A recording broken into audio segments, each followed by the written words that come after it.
Welcome to Byte-Sized Agency Briefs, a webinar series that packs a ton of important agency information on one topic from one expert into a 25-minute brief. Why 25 minutes? Because who has the attention span for much more these days? And you can squeeze in a listen between meetings with time for a bathroom break or coffee refill before your next meeting.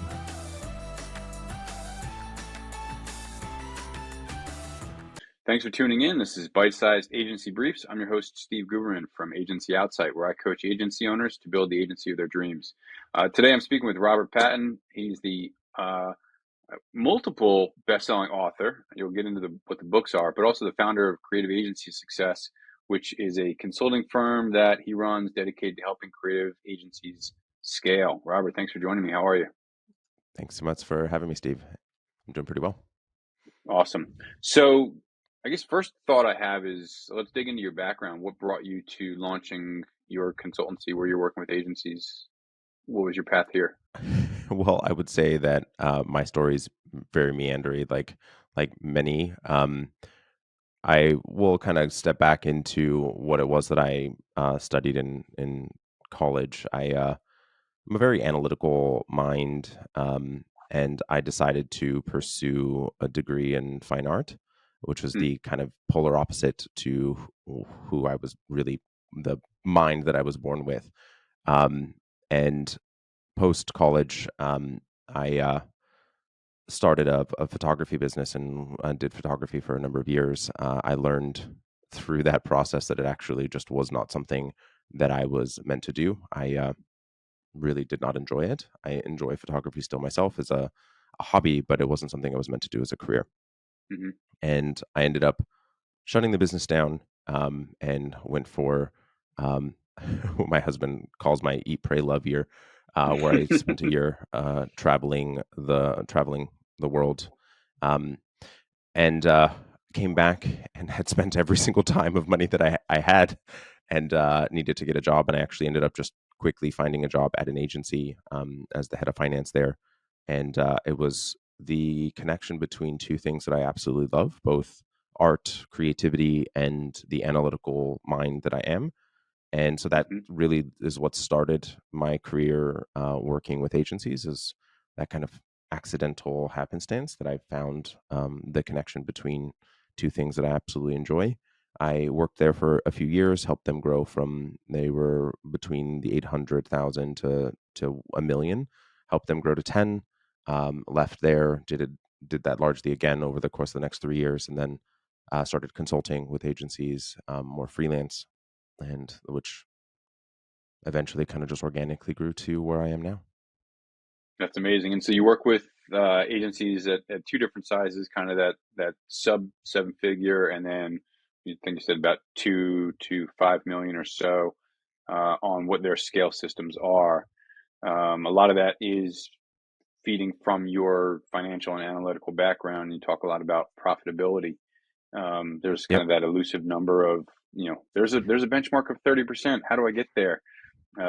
Is that something that you help owners really figure out where their gaps in profitability are? 100%. I mean, I think largely the analytical mind that I am, everything I think breaks down to a number. And that can be from your team management to lead gen to sales to profit to operational components. Everything to me breaks down to a number of some fashion of how do you measure the success that you're having in a particular area and whether it needs adjustments or not. But the two primary components really between the two ways that I work with agencies is that the sub 7-figure line, we're setting up kind of base foundational elements that they need to be able to understand exactly what it is that they're doing, differentiate themselves in the market, set themselves up so that they can actually start to set up a team and not be directly involved in every single component of the business, figure out what they should be doing and shouldn't be doing, helping them create focus. And then with the agencies that are 2 million plus, it's more working with the leadership team that we either put into place or is already in place and helping them, each one of the leadership team, be able to install different systems into the agency at the essentially the right moment in time, that right next thing that they need to do. Yeah. So what are some of those systems that you typically see agencies lacking? And then maybe it's different at those different size points, but what are some of those things that you see? I mean, it really varies depending on the service vertical. It depends on the type of client that they're working with as well. It depends on the size. So it does vary quite a lot, but I'm going to broadly say they're missing and lacking most systems. Yeah. Yeah. I mean, my experience is it's the owner that's doing near everything and doesn't Mhm. really know how to get out of their own way. And so there is no system because they were just kind of winging it and flying by the seat of their pants. And now, how do I delegate that if there's nothing to delegate other than a mind dump of sorts?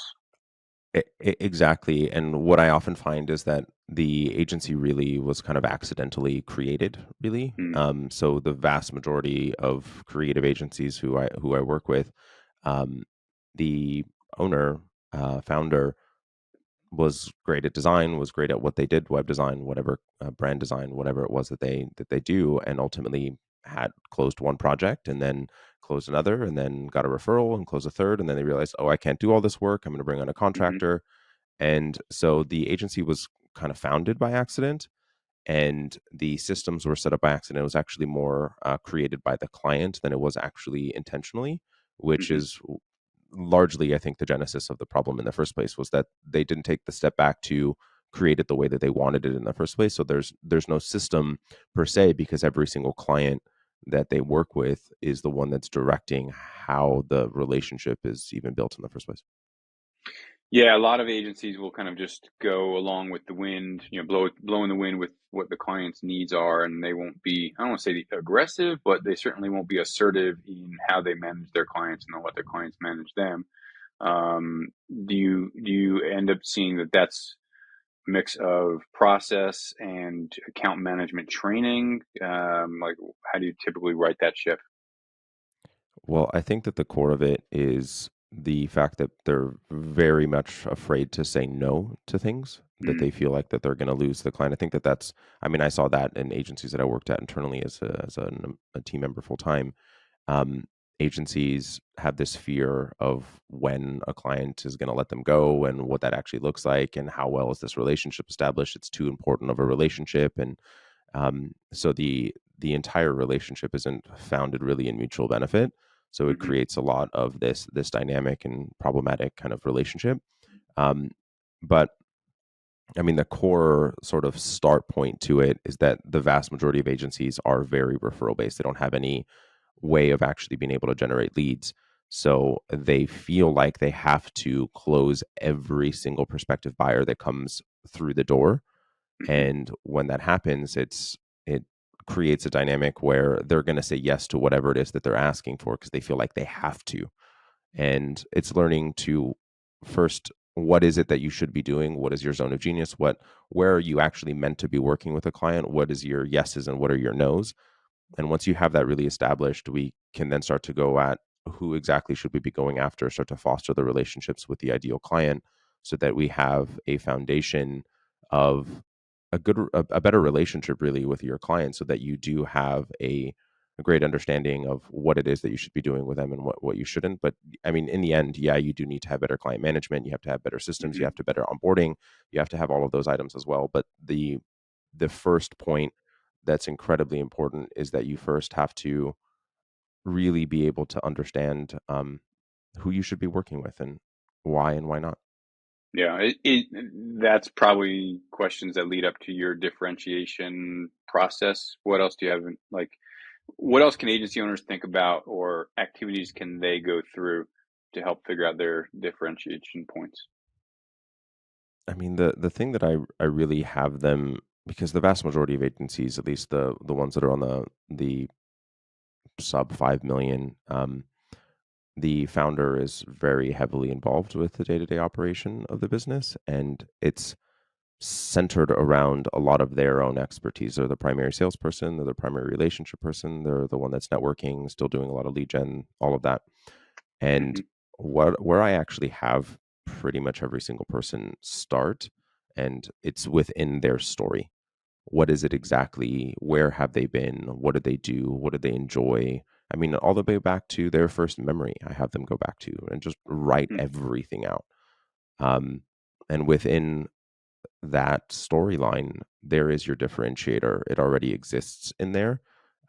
The thing that I talk about quite a lot, and I've done a number of talks in different agency groups about this, is that the first step a lot of agencies take when it comes to their quote unquote differentiator is that they will go and look at what other agencies in their space are doing.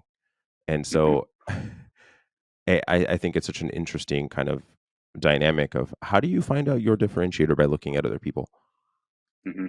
And it becomes a problem. And I think it's really fraught across the industry, really, that everyone sounds the same. I mean, Hmm. you were to take 10 agency websites and take the branding off and take the logo marks away, and the copy is exactly the same. Exactly the same. Yeah. You wouldn't be able to distinguish the difference. And so your prospective buyers can't either.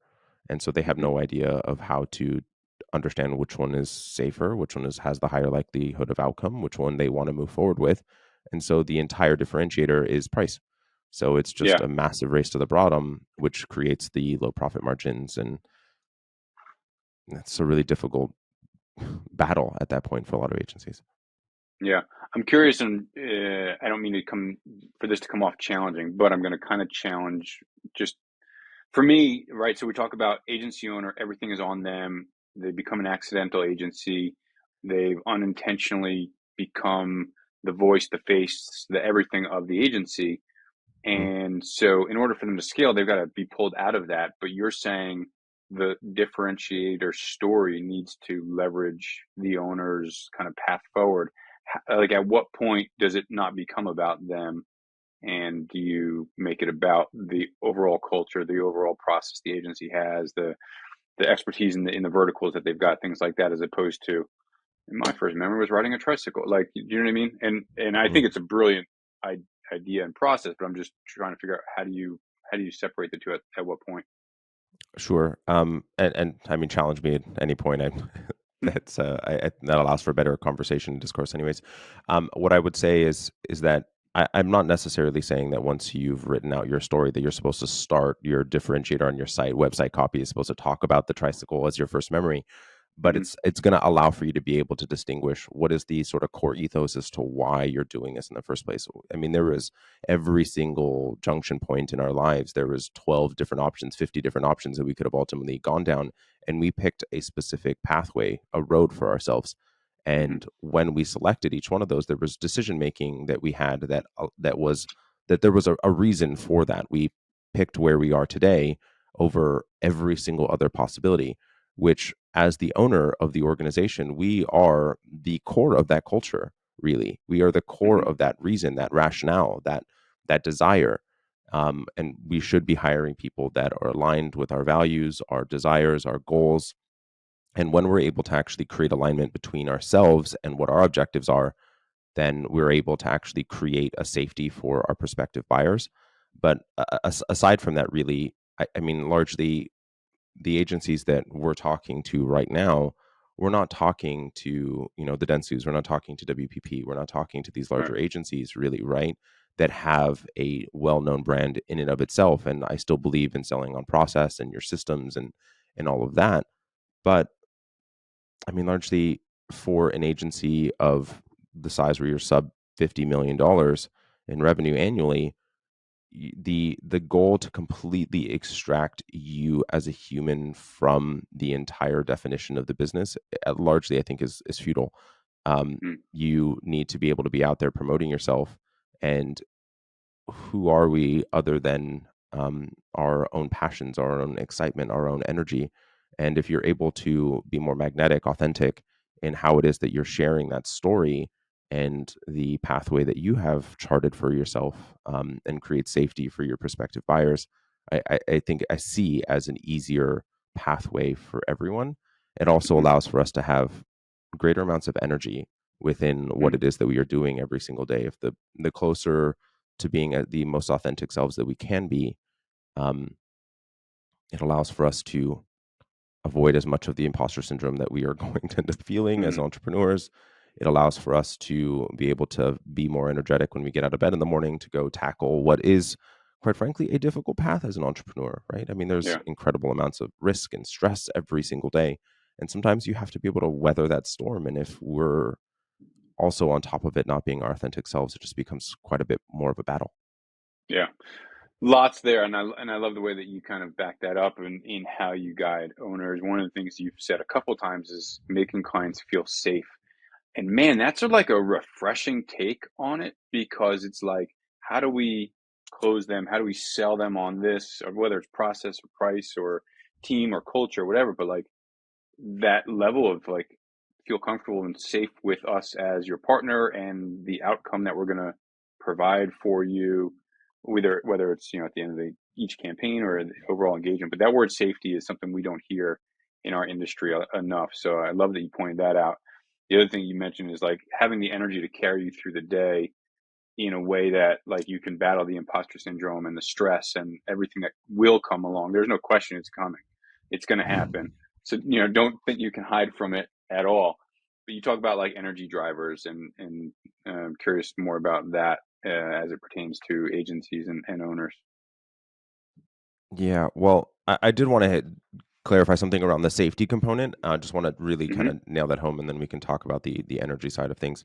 Um, so when it comes to safety, that is one of the predominant systems that we have as human beings, right? Like that is one of the Hmm. most developed systems that we have, is searching for safety and searching for something that is dangerous. Hmm. And yeah, we can talk about sales tactics, we can talk about marketing tactics, we can talk about all of those things, but the predominant thing that we are looking for in life is continuing our lives, right? Whatever it is. And it could be financial security, it could be actual physical danger, it could be all sorts of things that are like that. But it's our amygdala is consistently looking out for what is potentially dangerous for us. And the greater amount that we can create safety, both for ourselves as well as for um, our prospective buyers, it allows for us to have greater Yeah. amount of success. Um, so Hmm. for the energy side of things, I mean, the core component to it for me is, if we are going to be in a place where we are sacrificing so much of our mind space, because being an entrepreneur, being a business owner, you have the active time that you spend in the business, and we can put boundaries around that and limit that, and even work 15 hours a week, let's say, right? And in a great place, or even less than that. But the realistic component of it is that you still have all those passive hours that you're walking your dog, you're on the Hmm. beach, you're whatever it is that you're doing in your personal life, and the business is still there.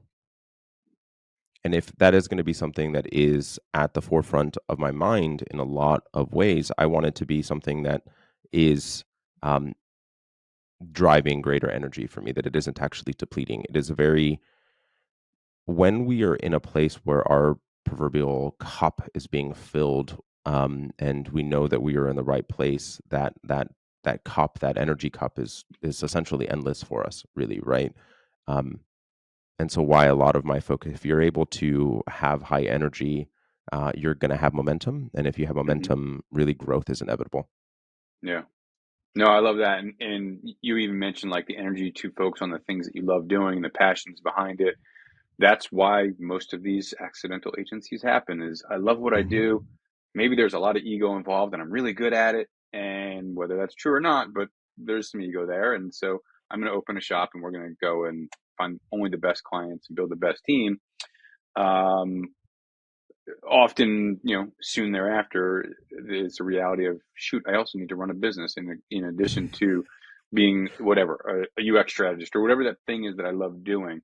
Um, so it does come back to, I think, the process of establishing that. And but I love the way that you talk about the energy. So from a biz dev standpoint, Hmm. sales, nurturing leads, things like that, I also agree that referrals is a very opportunistic way of building a business. And so many agencies I work with, all of our clients are referrals and word of mouth, and that's great. It'll get you to a certain point. You can't set KPIs around that. You can't set goals around that. You can't strategically grow in order to add a new headcount or whatever. Um, what are some of the things that you like to help agency owners kind of put in mind from like outcome based selling and pipeline development? From an so from an outbound an outcome based selling side of things, The primary thing that I see, and I'm going to kind of take a step back of what I see happening across the industry, and then we can talk about how to combat that and be a Hmm. bit different about it. But the vast the actually I'm going to go to the first agency pitch that I was ever a part of, Okay. and was in the room. There was, I want to say it was like 8 or 9 of us from the agency that were in the room at the conference table. The client was there physically in person, or prospective buyer was there in person. And at the end of the meeting, prospective client leaves. Everyone in the room is like celebrating, excited, like high-fiving each other. We rocked that. We did so well. I sat Hmm. there kind of quietly, my arms crossed, and like turned to everyone. I'm like, I don't know what meeting you guys were in, but you guys were clearly in a different meeting than I was. Um, you had the people like looking excited, smiling to begin with. Someone actually was so leaned back, like look like this in their chair at Yeah. one point, looking like they were nodding off, about to pass out, because we spent an hour and 45 minutes in that meeting, and 95% of the time we were talking. Yeah. We learned very little about them. We didn't have any relationship component to what's actually happening. And so the first piece that I will say when it comes to outcome-based selling and selling in the first place, and this is a bit more tactical, but the thing that I would say is you need to be speaking 20% of the time or less in Hmm. every single sales meeting. You need to be asking more insightful questions, providing feedback at the appropriate times, understanding both the known problem, the unknown problem, and then the hidden problem that prospective Hmm. buyer is having. If you can actually dive deeper into the onion of where they are currently at, their desires, the outcomes that they're looking for, what it is that they're currently challenged with, defining the gap of where they are now and where they want to go, and Hmm. helping them actually see what that journey actually looks like, and largely just trying to provide value and being you. I mean, you have, every single one of the agency owners listening right now, you have an incredible amount of insight Hmm. into what works and what doesn't. You have worked with loads of different clients, seen what has helped and what hasn't. And your goal and your objective in those sales conversations should be sharing that insight that you've gained, the information that you've learned, the process that you have been able to develop within your own agency, and sharing that insight with your prospective buyers. And again, what Hmm. that's going to do is going to allow for you to create a better relationship. It allows for you to actually have a rapport with that prospective buyer in the first place, um, and be able to create greater safety that we were talking about before. The more that you try to sell, Hmm. the more that you're going to actually create sales objections and create sales friction for your buyer, because quite frankly, not a single person on the planet enjoys being sold to. We don't Yeah. want to be sold. Yeah. No, I love that. And even going back to what you said much earlier, there's a human on the other side of that phone or across the conference table or whatever, and they've got a brain, and so they're fight or flight. And if you're shoving a deck down there, a pitch deck, like in their face, they're disengaged. I Mhm. saw an agency more than once do this. They brought the Q&A slide from the very back to like the first or second slide, and it was like, let's start asking questions. And you nailed something that I think is so overlooked. Like, sure, have them talk about the things they know about, but ask them about the things they don't know about. Like, be a therapist where you're like asking those questions to get under the hood of what's going to make them successful in their job, or their customers successful in what they need. And so many agencies just skip that part of like, oh, you need a website, we will build you a website. Oh, what do you really really need and why? So yeah, I love that. And I also agree, like, don't 20% is a massive amount of quiet from an agency. Like the 80%, like, just sit there, just listen, let the client talk, let them, you'll learn so much more. Yeah. And it establishes a rapport, of, yeah, we're listeners and we know how to respond to your needs. And yeah, there's so much value in that. I love that. I want to shift gears real quick. I like to just do a couple random rapid fire questions not related to scaling agencies. Mhm. So what's something, and these can be personal or professional or whatever, what's something that you're binging the heck out of, a book or a podcast or a show or something these days? I've been really heavily into reading things oriented to psychology at the moment. I've been kind Mm, of just, my objective right now overarching is spend as much of my life as I possibly can reading. The more that I can read, I help develop myself, and I also can be better for clients. From books like Psycho-Cybernetics to The Four Tendencies, understanding motivations behind people, how they set expectations and meet them. I've been just enthralled with everything psychology based.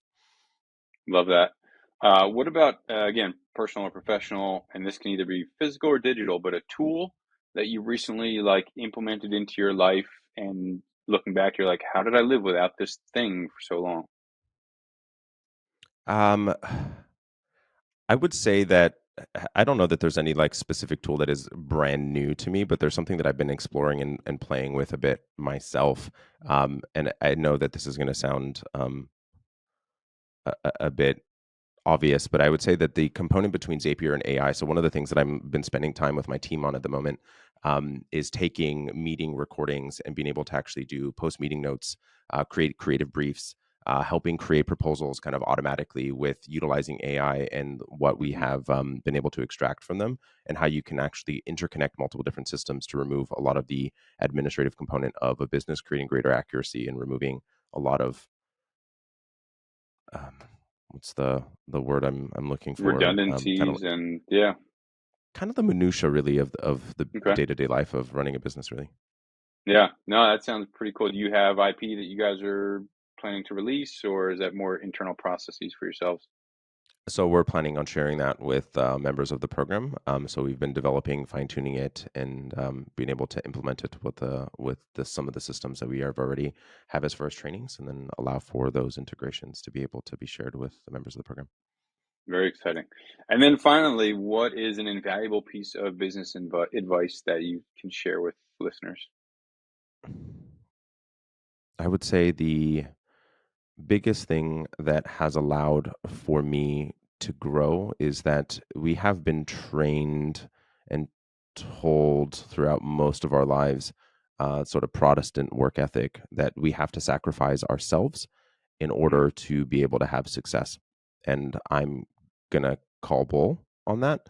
I believed and followed that mindset for a lot of my life and my career, and interestingly, it came to a kind of a head for me, and I didn't want to run a business anymore. I wanted to shut it down. I had sacrificed too much of myself, and I had largely reached burnout, really. And the primary thing that allowed for me to actually grow was what things should I and should I not be working on, creating a system that allowed for me to be able to create greater focus. If I'm able to be focused my attention on one, two, maybe three things at any given time, in like a 8 week or 90-day kind of cycle, um, the greater amount of growth I can ultimately have. We actually need to dig deeper into the things that we are mm, doing rather than trying to touch 100 things and 100 things for 1 minute. Create more space for yourself, more structure to what you have your attention on, and you'll grow much faster. mm. That's really valuable, and I appreciate you sharing that. Robert, thank you very much for joining me and for your time today. Thanks again for tuning in to Byte-Sized Agency Briefs. As always, if you found value in this episode, chances are someone else will too, so please share it with your network. Also, if you know someone with expert knowledge on a topic that agency owners would love, drop me a note. Let's get them on. Finally, find someone to hug today.